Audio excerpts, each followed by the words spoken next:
Olá, tudo bem? Seja bem-vindo a mais um podcast Café com Teologia e Psicologia. Como eu falei nos outros podcasts, tem chegado algumas perguntas, alguns questionamentos e eu estou achando legal a gente tocar, nesses assuntos. Como nós estamos falando sobre que Deus criou o homem e a mulher e disse: deixa pai e mãe e una-se a sua mulher, se torna uma só carne. E também falando sobre ah, é melhor serem dois do que um. E às vezes dentro dessa construção, como você está construindo essa relação, às vezes isso perpassa por algumas agressividades. E eu sei que não é um tema legal, mas tem uma pergunta aqui e eu quero responder com muita clareza. Geralmente, a agressividade na relação, ela começa no tempo do namoro. Porque às vezes no período de namoro, um tenta controlar o outro por ciúmes ou por insegurança. E aí já lá no namoro ele já começa a alterar o tom de voz, começa a fazer crítica para a pessoa em público, falar palavras depreciativas, e às vezes porque está apaixonado e não percebe essas agressividades, e aí entra para uma relação mais séria, e às vezes ele começa já, ou ela, né, começa a proibir a pessoa de usar uma certa roupa, de falar com pessoas, e na medida em que o agredido vai se submetendo às agressões, ele vai achando que essas agressões são normais e não são, a agressividade não é só física. A agressividade verbal, como xingamento, como grito, também é uma violência. E na medida que o agredido, a pessoa vai aceitando essa condição do agressor e se impondo, a tendência é as agressividades aumentarem.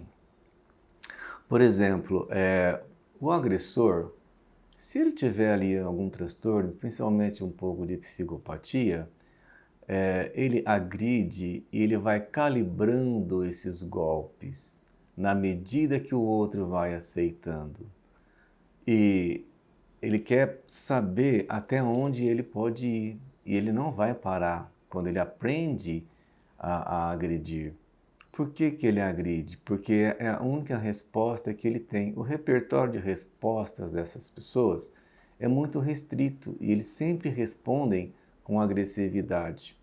Ele vai calibrar esses golpes, ele vai bater mais forte, depois ele vai dizer que não queria fazer isso, vai pedir perdão. E se for alguma psicopatia, vai até levar flores, mas vai voltar a repetir esses golpes.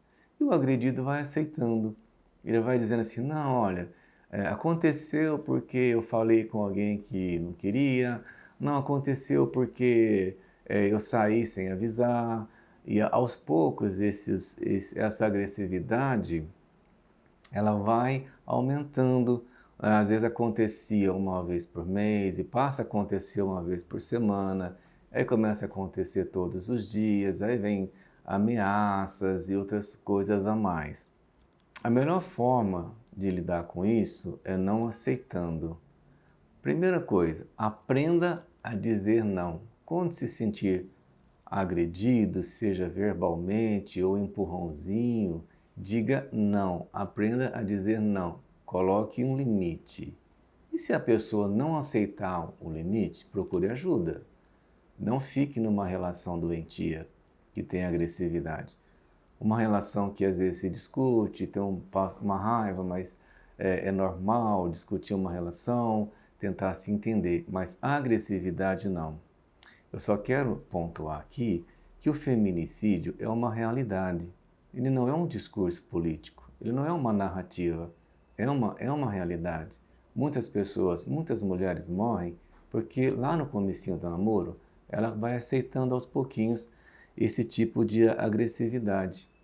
Então, é muito melhor interromper uma relação doentia nesse nível do que ficar na relação por amor e acabar tendo se comprometendo, comprometendo a sua qualidade de vida, comprometendo a sua saúde mental.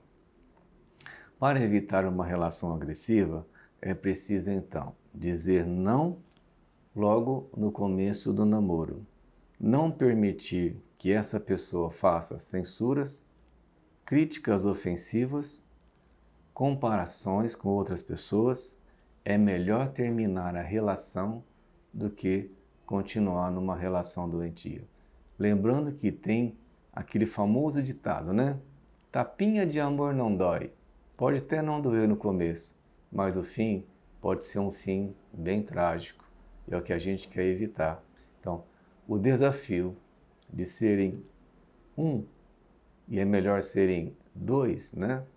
E esse desafio perpassa também por essa questão da agressividade.